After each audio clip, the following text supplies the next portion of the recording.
If you've been invited to attend a ceremony of someone who is becoming a citizen of the United States, you may not know what to expect. That's kind of what happened to me. And so I thought I would make a short video to let you know how to be prepared for this day. It's a very special day for those who have worked so hard to earn their citizenship.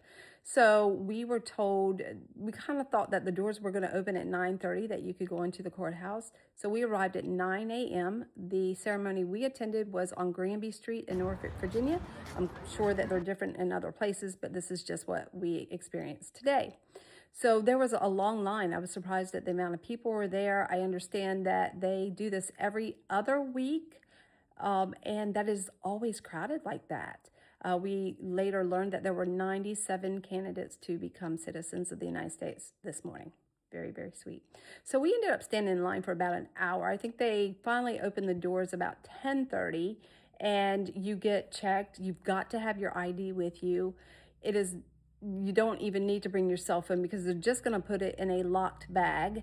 I mean, I guess it was beneficial for people who were waiting in line. At least they could scroll or whatever it is to pass the time, but you will not be able to take pictures or anything like that in the courtroom. There were people there with their children. This is very important. If your child is crying in that courtroom, you will get asked to leave. We witnessed a young daddy who had like 5 children under 7, and his wife was becoming a citizen. She was from Canada.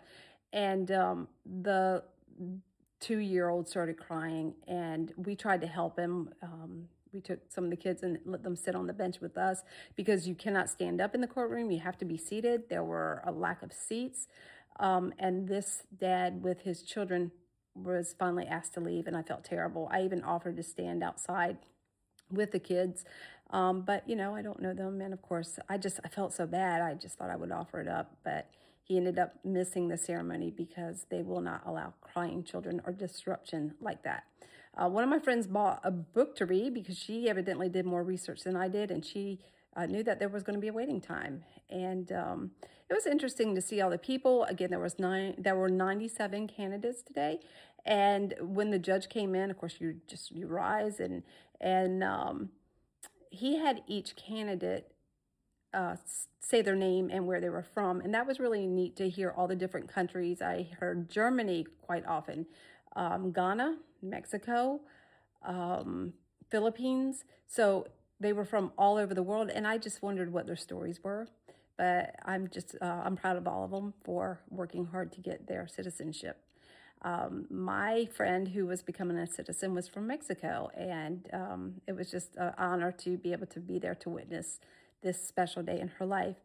So they had us and the candidates mostly say the Pledge of Allegiance. The candidates had to take an oath that included things like renouncing all allegiance to other countries, supporting and defending the Constitution and the laws, performing work of national importance, taking the oath freely, and they did this as an oath to God as a declaration of faith. So that was really special. They also said an American creed that I wasn't familiar with. I'm kind of ashamed to say, but they had it on paper, so they knew what to say during that time, and the judge led them in that creed. And there was a woman who spoke from the Daughters of the American Revolution, and she was a great speaker and did a super job. And then they had a teacher who she did an outstanding job speaking, and she also had brought in from her students that were like 10 years old what it was meant to be an American, and it was really nice what she did. It was very special, I'm sure, for those who were receiving their citizenship. They took the oath and all of those things, and then at the end of the ceremony, the judge spoke a little bit more to them, and he tried to make it special, and it was really kind what he said. And he shared his own story of his grandparents being immigrants and how special this was to him because of that. And so then he had them each receive their certificate, and then we left and got to take some pictures outside.